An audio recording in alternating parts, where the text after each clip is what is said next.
Shaburrux presenta Ecos de Terror. Buenas noches a todos, sean bienvenidos una vez más. Como saben, soy Beren y esta noche seré el centinela. Estamos muy contentos de tenerlos aquí nuevamente, pues iniciamos una nueva temporada que tendrá muchas sorpresas.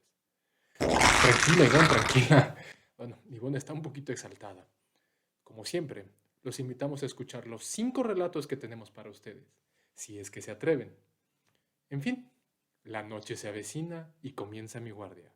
Esto es Ecos de Terror.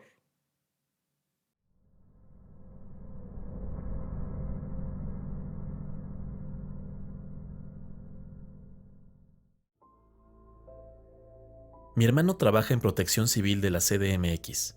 La cantidad de historias y anécdotas que puede contar son numerosas y muy variadas. Algunas de ellas, además de ser muy crudas por el contexto en el que sucedieron, también tienen elementos que resultan difíciles de explicar, como es el caso de lo que hoy voy a contarles. A mi hermano le toca hacer supervisión de primera línea en la CDMX. Esto significa que siempre está presente en los grandes accidentes y desastres como incendios, terremotos, inundaciones, etc. Él y sus colegas usan mucha terminología formal, pero también tienen un conjunto de palabras o argot no oficial para referirse a ciertas cosas. Una de estas es perdidos, para referirse a los espíritus de las personas que fallecen en algún accidente, que cobran conciencia de que han muerto y aparecen confundidos, a veces preguntando sobre lo sucedido y a veces solo desconcertados deambulando. Muchos de los que recién empiezan en protección civil pasan su novatada al tener su primer encuentro con uno de estos perdidos. En septiembre de 2017, mi hermano pasó un buen rato asignado a lo que alguna vez fue el edificio de Álvaro Obregón 286, conocido por ser uno de los que colapsó durante el terremoto del 19 de septiembre de ese año. Los esfuerzos de rescate se extendieron por más de 20 días, en los que se logró salvar a unas 30 personas, y desafortunadamente se recuperaron 49 cuerpos. Como en todos los casos de los edificios colapsados, una vez que concluyen los esfuerzos de rescate, se establece una vigilancia por parte de Protección Civil para evitar la apropiación u ocupación de los inmuebles y sobre todo para proteger a la ciudadanía, o cuando menos ese es el protocolo. Mi hermano era responsable de que se llevara a cabo esta vigilancia, y por la enorme cobertura mediática que tuvo el colapso de este edificio en particular, se garantizó la presencia de elementos de protección civil 24/7 por un largo tiempo. Poco después de concluir con las maniobras de rescate, comenzaron a reportarle a mi hermano que este era uno de los casos donde había muchos perdidos. Por supuesto, este tipo de eventos no aparecen ni aparecerán nunca en los reportes oficiales, pero es algo que regularmente trata de atenderse. ¿Por qué se atiende? Bueno, en palabras de mi hermano, porque no cuesta nada ayudarle a la gente que se nos adelanta a llegar con bien a lo que sea que siga. Todos vamos para allá. Y por un lado más pragmático, porque afecta a la remoción de escombros. ¿Cómo afecta? Para simplificarlo, por dos razones. Las cuadrillas no se atreven a remover escombros por miedo y o superstición, y mientras más tiempo pasa, estos perdidos parecen ponerse agresivos. Además, en caso de que exista la mínima sospecha, mal fundamentada, de que pudiese haber otro sobreviviente, se podrían detonar las actividades de rescate en vano. El problema en este caso es que sus colegas ya habían tomado las acciones habituales para manejar estos casos: poner veladoras, hacer algunas oraciones y demás. Reportaban en particular a una mujer que hablaba desde los escombros. Inicialmente solo escucharon su voz y revisaron si pudiese tratarse de algún sobreviviente nuevo, improbable por el tiempo ya transcurrido. Confirmaron que estaba perdida porque en las noches veían su silueta justo donde provenía la voz. Les decía que tenía que ir a casa, que necesitaba ver a su esposo y a su hijo. A pesar de haberle puesto flores, una veladora y una pequeña cruz improvisada, cosas que habitualmente funcionaban, la mujer seguía ahí. Mi hermano decidió atender la situación antes de que pasara algo más, pues los altos mandos le habían dejado en claro que no podía pasar nada notable en el lugar. Se supo después que el edificio tenía irregularidades y que había algunos funcionarios de la alcaldía que otorgaron permisos de construcción y no atendieron quejas de seguridad previas. Por la noche, mi hermano se unió a la guardia correspondiente. Estuvo esperando un rato, hasta que la mujer, en efecto, comenzó a hablar desde las sombras. Con un valor que le envidio, mi hermano se acercó a ella. La mujer balbuceó un poco que no sabía lo que pasaba, que tenía que ir a casa con su esposo y su hijo. Mi hermano, que ya estaba curtido en esto, le preguntó su nombre, así como el de su esposo y su hijo. Con mucha paciencia la escuchó y le siguió haciendo preguntas para después decirle de una manera muy suave que con gusto él podía ir a darles algún mensaje, pero que ella debía seguir su camino. La mujer le dijo a mi hermano: «Ya me morí, ¿verdad?», a lo que mi hermano solo contestó asintiendo con una expresión de comprensión. La mujer sollozó un poco, a lo que mi hermano solo pudo asegurarle que llevaría el mensaje a su esposo y su hijo. Luego se despidió, dio media vuelta y regresó con el resto de la guardia.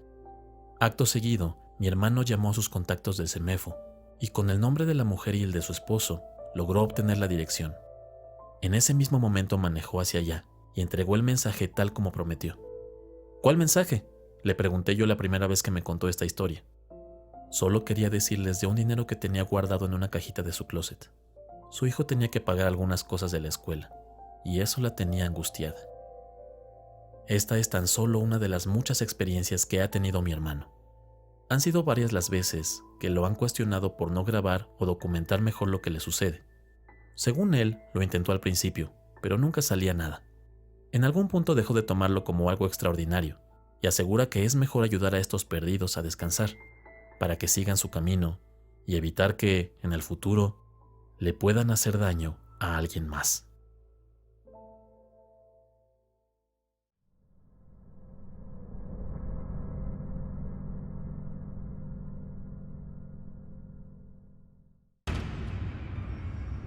Me encanta visitar museos y lugares interesantes de la Ciudad de México.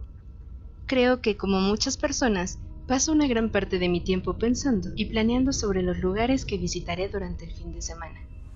Uno de mis destinos favoritos ha sido el Museo de Cera, en la Colonia Juárez, en las cercanías de la Zona Rosa.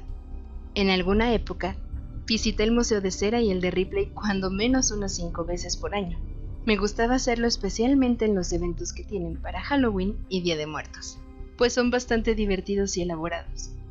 Cuando me contaron la famosa leyenda sobre la figura de cera de El Santo, el famoso enmascarado de plata, quedé fascinada.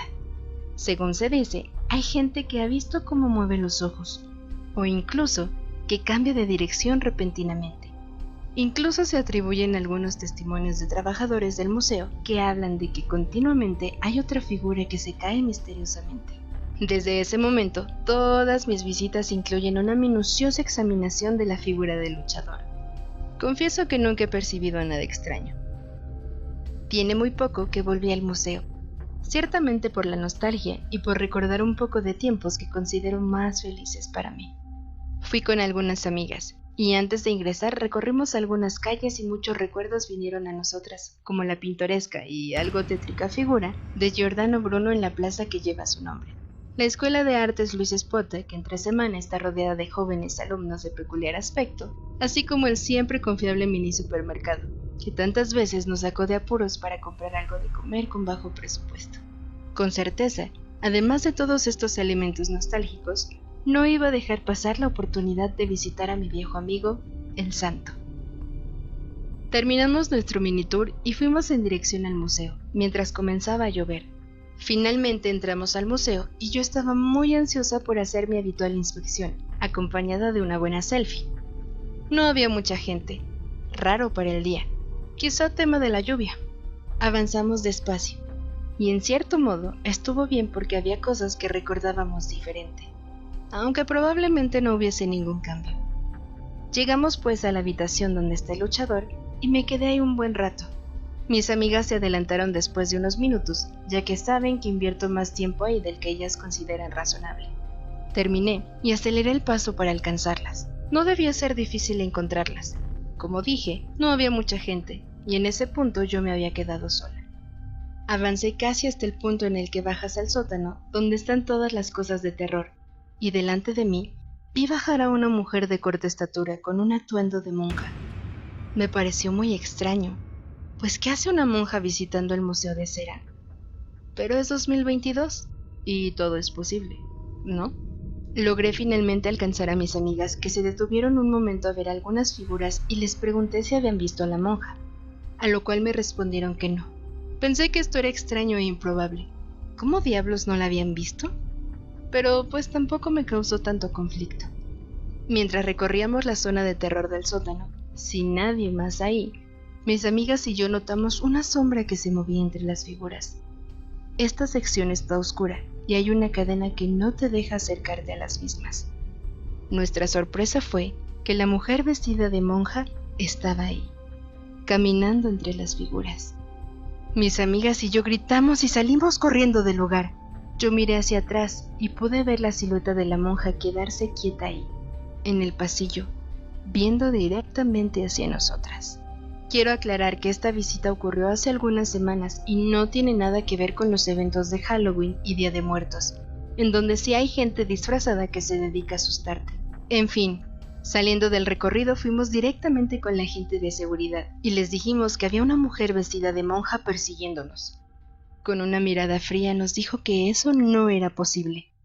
Esperamos unos minutos a que la lluvia fuera menos intensa y nos fuimos de ahí.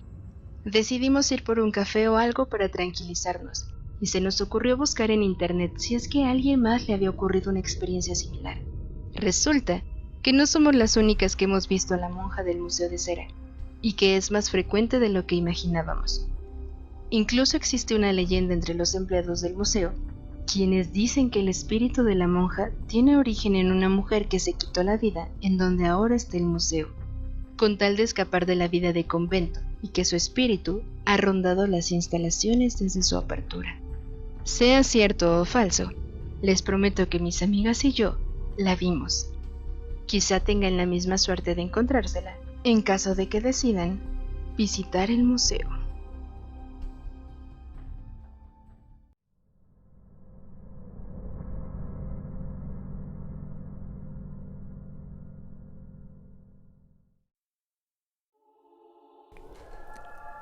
Hace unos años llevé a cabo un viaje express con el objetivo de fotografiar el Nevado de Colima.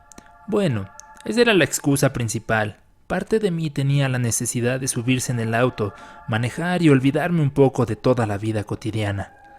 Conseguí un hotel muy accesible en la ciudad de Colima y salí muy temprano de la Ciudad de México para hacer buen tiempo. Todo iba según el plan y llegué a mi hospedaje a una hora muy razonable.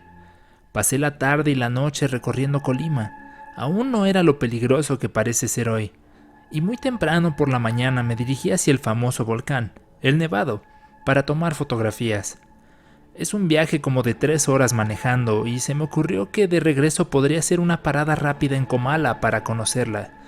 Un viejo deseo de mis años de preparatoria y del cual puedo culpar a Juan Rulfo por su libro Pedro Páramo, libro que estoy seguro muchos leímos por cumplir con el programa educativo. El viaje al volcán resultó muy provechoso y tomé grandes fotografías que aún conservo y de las cuales me siento orgulloso. Permanecí por un rato en el Parque Nacional, lo cual no me costó trabajo porque tiene paisajes hermosos, con el objetivo de poder tomar fotos con el sol de la tarde. Salí a toda velocidad, pues ahora tenía el tiempo encima y quería cuando menos tomar algunas buenas fotos de Comala aún con luz. No me preocupaba mucho, pues estaba cerca de la ciudad de Colima. En mis cálculos me desviaría un par de horas cuando mucho y llegaría a cenar a mi hotel. Estaba prácticamente en las afueras de Comala y mi auto comenzó a fallar. Sentía que no tenía potencia y me orillé en la carretera para revisarlo. Cuando intenté arrancarlo de nuevo, el auto ya no encendía. Maldije mi suerte por unos minutos y viendo que la luz de día me abandonaría, decidí caminar hasta Comala, que en mis cálculos estaba a un par de kilómetros y me tomaría poco tiempo llegar a pie. Tenía razón en eso al menos.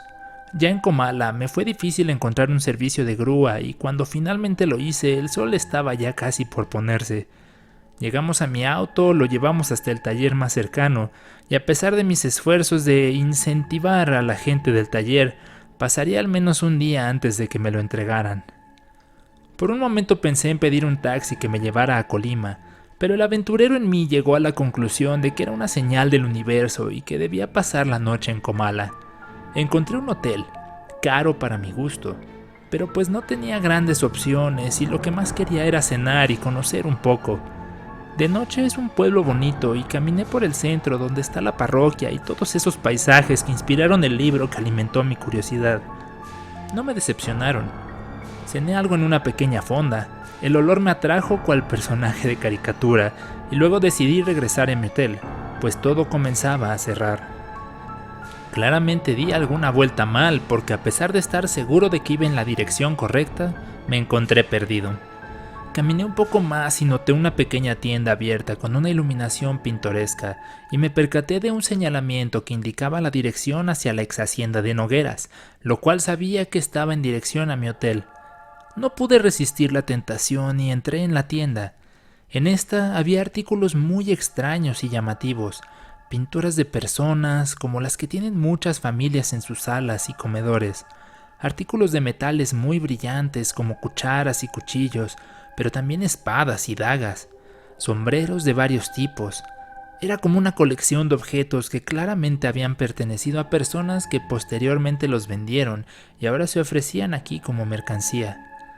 En el mostrador se encontraba una mujer que no puedo describir de otra manera que no sea como espectacular. De piel morena, con rasgos extremadamente finos, cabello negro azabache y ojos grandes color miel. De dentadura perfecta y blanca.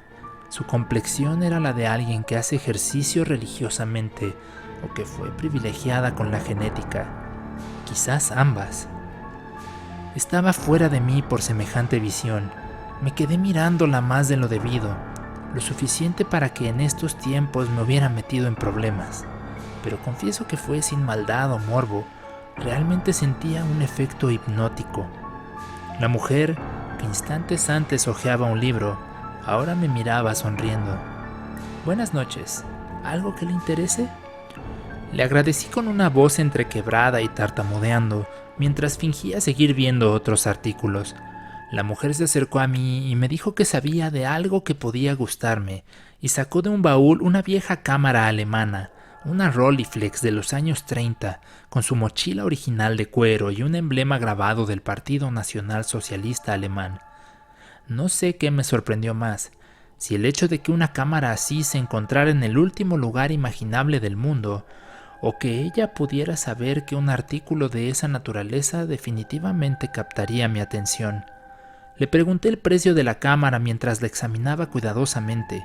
Estaba en perfectas condiciones y valdría una suma importante, pero podría revenderla por una suma aún mayor.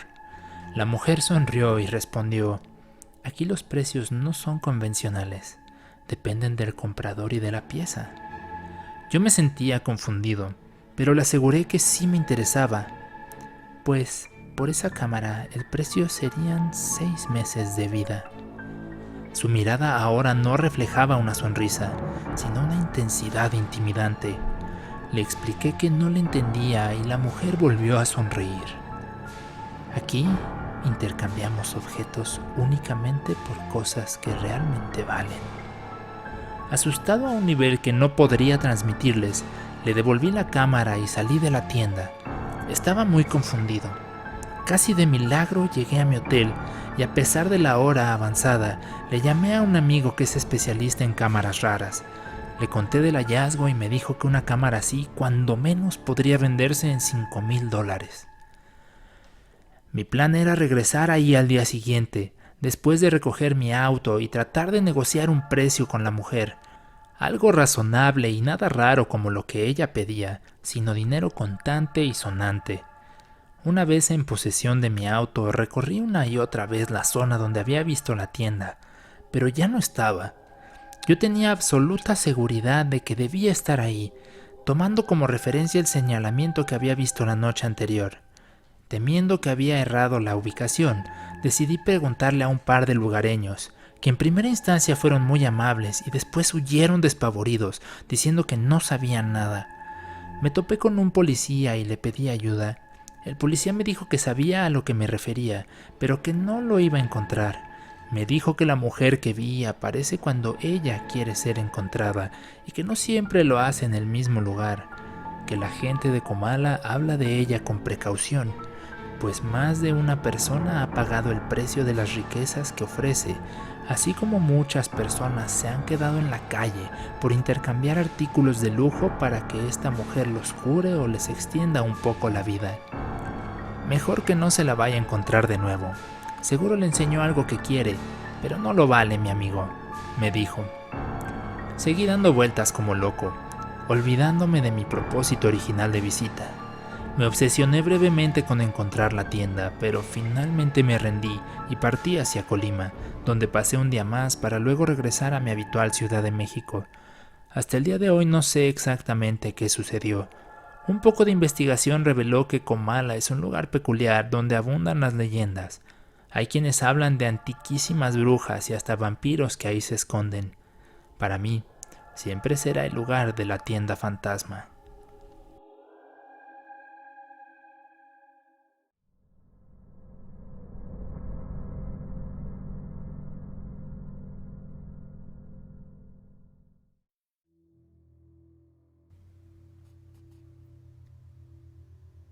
Muchas de las personas que vivimos en la Ciudad de México sabemos que el metro es un lugar en donde puede pasar de todo. Y hay zonas de la ciudad en donde este sistema de transporte no solo tiene peligros propios de una gran urbe, sino de otro tipo. La línea 8 del metro destaca, de entre muchas otras cosas, como una en la que la presencia de fuerzas sobrenaturales es muy intensa. Espero esto sirva como testimonio, pues está basado en una de mis experiencias.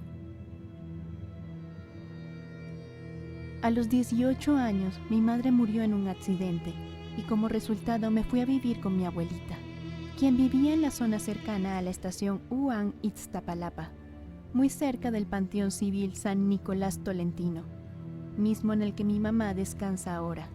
Esto se encuentra, obviamente, en Ixtapalapa, en los alrededores del Cerro de la Estrella.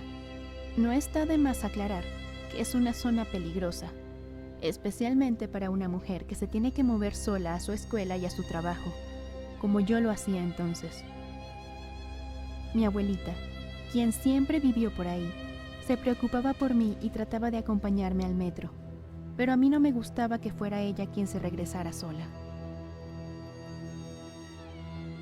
Muy pronto después de mudarme, mi abuelita me regaló una medalla de San Benito y me dijo que nunca me la quitara.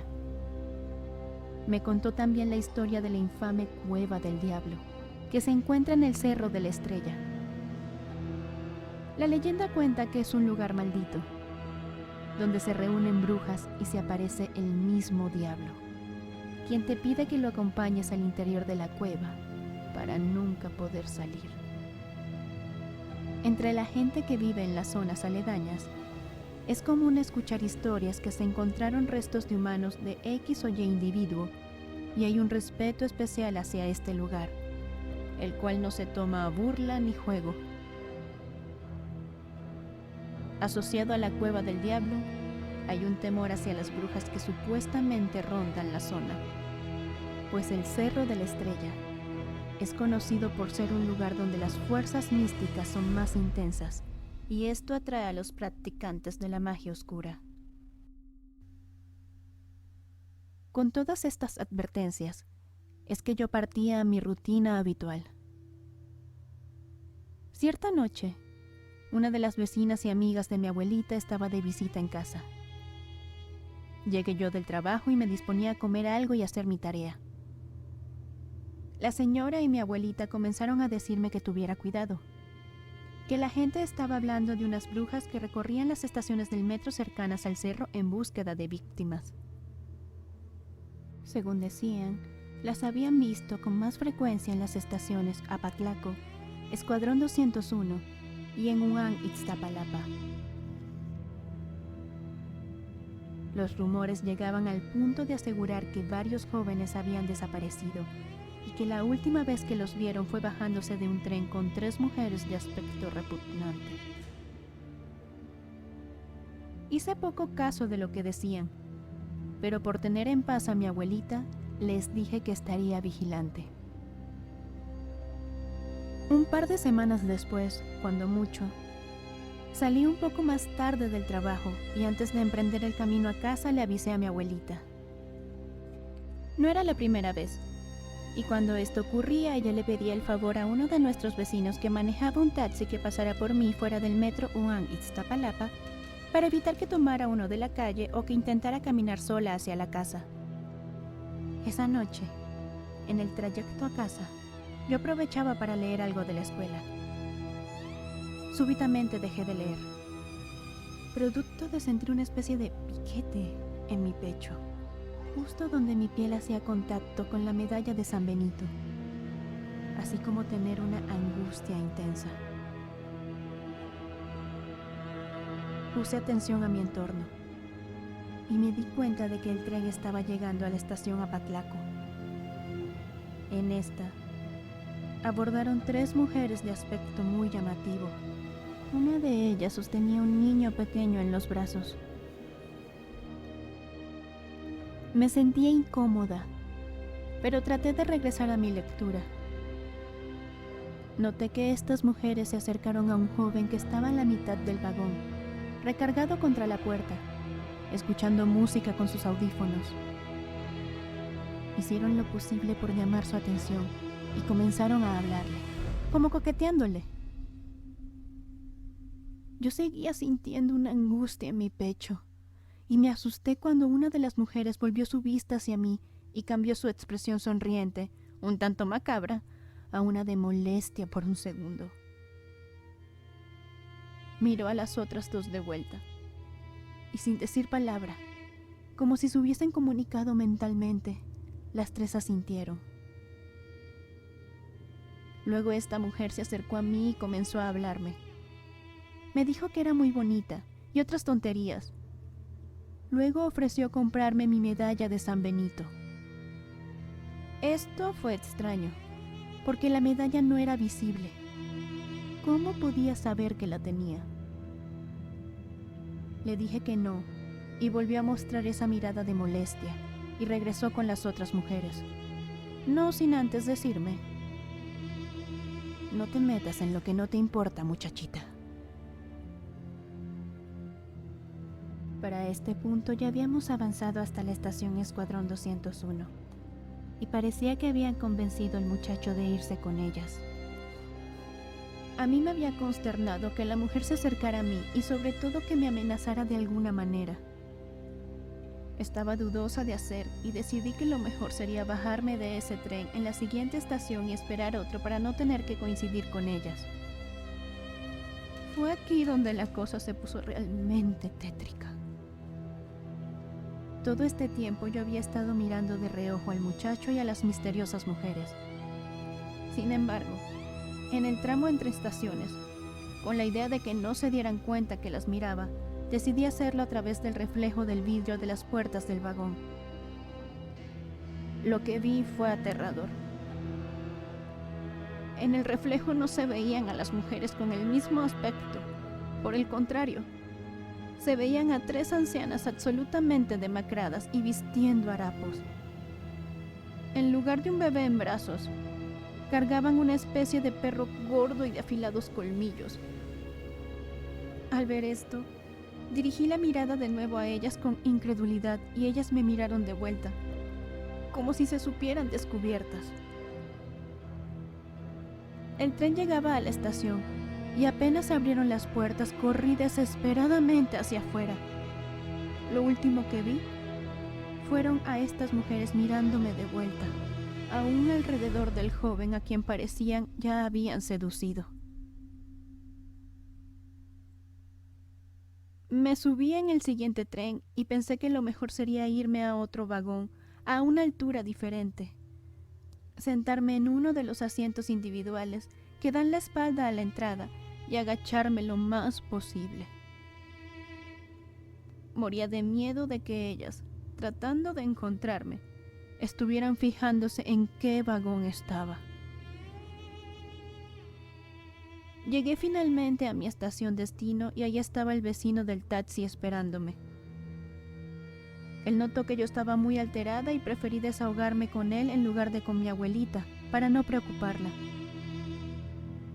No volví a ver a las brujas. pero con el pasar de los años se siguen escuchando historias de jóvenes, principalmente hombres, que desaparecen.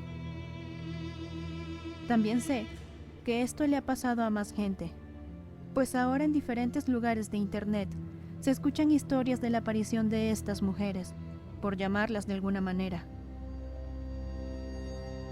Me considero muy afortunada de haberme librado de ellas esa noche, y espero que mi relato les sea útil, si es que algún día se las llegan a topar.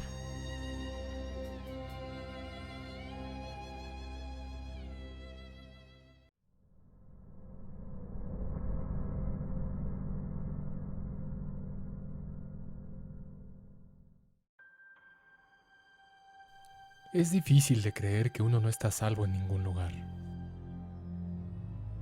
Estudié en una universidad relativamente conocida de la Ciudad de México, a veces por las razones equivocadas, en un campus que tienen en la calle de Berlín, esquina con Liverpool, en la colonia Juárez. La vida parecía sencilla en ese entonces y tenía muchos aspectos divertidos. Sin embargo, a mí, al igual que a varios compañeros y amigos de generación, nos comenzó a suceder algo que nos quitaba, literalmente, el sueño. Todo inició un día en el que, después de las clases, decidimos festejar un poco y relajarnos. La zona donde se encuentra la escuela cuenta con decenas de opciones para este fin, y nos resultó sencillo ir de lugar en lugar hasta que finalmente se hizo de noche. Los padres de algunos compañeros pasarían a recogerlos afuera de la escuela, por lo que un grupo, en el que yo me integré, volvió justo a esa ubicación para esperar que llegaran. Cerca de la esquina, y entre las sombras, pudimos ver a un hombre de unos 50 y tantos años que fumaba un cigarrillo mientras nos miraba. Nos pareció algo creepy, pero no pasó de llamar nuestra atención por un segundo. Esa noche al dormir tuve una pesadilla en la que me encontraba en la escuela y aparecía el hombre que habíamos visto. A diferencia de nuestra experiencia estando despiertos, aquí pude verlo con claridad, vestido con un pantalón de pana y una camisa a cuadros. El hombre estaba enojado y en el sueño me veía fijamente mientras decía con un tono alterado: No me quería morir, pero no alcancé a salir. Esto me hizo despertar con el pulso acelerado. Al siguiente día, la plática se centró en que el mismo grupo que lo había visto sufrió con pesadillas similares. Por supuesto que eso nos causó una gran curiosidad, así como asombro y algo de miedo, pero tratando de ser racionales, lo atribuimos a una sugestión colectiva y como una mera, si bien improbable, coincidencia. Las pesadillas continuaron para todos nosotros, y luego otros compañeros que habían estado el primer día que sucedió revelaron que también eran perseguidos en sus sueños por un anciano molesto. No puedo decir que nos hacía algo, porque principalmente nuestro sueño se empeñaba en quejarse de que no quería morir. No me quería morir, no me quería morir, no me quería morir. Aunque después comenzó a decirnos cosas sobre los demás.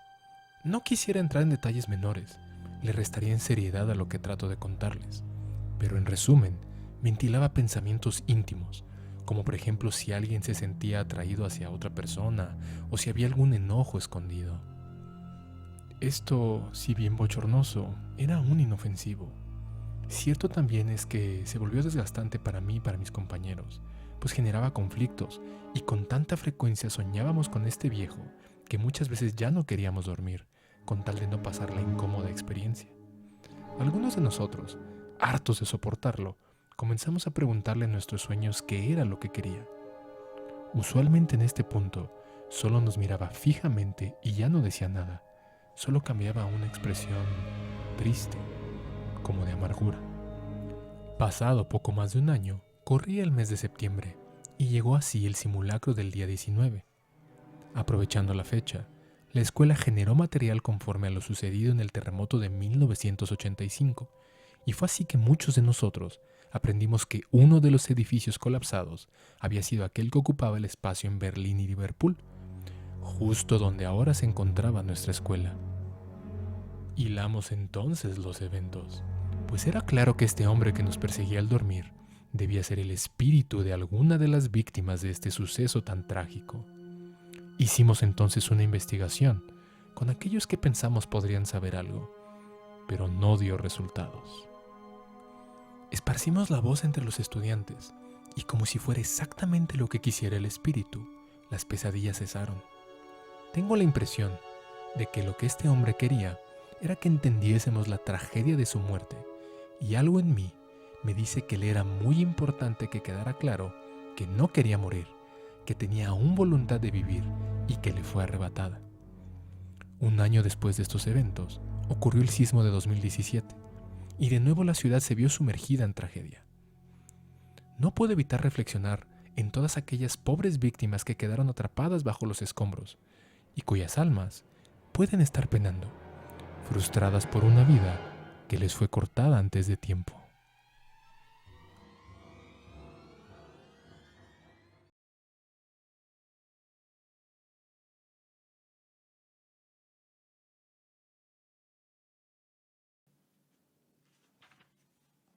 Vaya, llegaron al final del recorrido. Eso nos deja felices y confesamos que a veces nos da un poco de nervios que se pierdan por ahí. De nuevo, les agradeceremos que den like a nuestro contenido, que lo compartan y se suscriban si es que no lo han hecho. Nos vemos la próxima semana. Que descansen.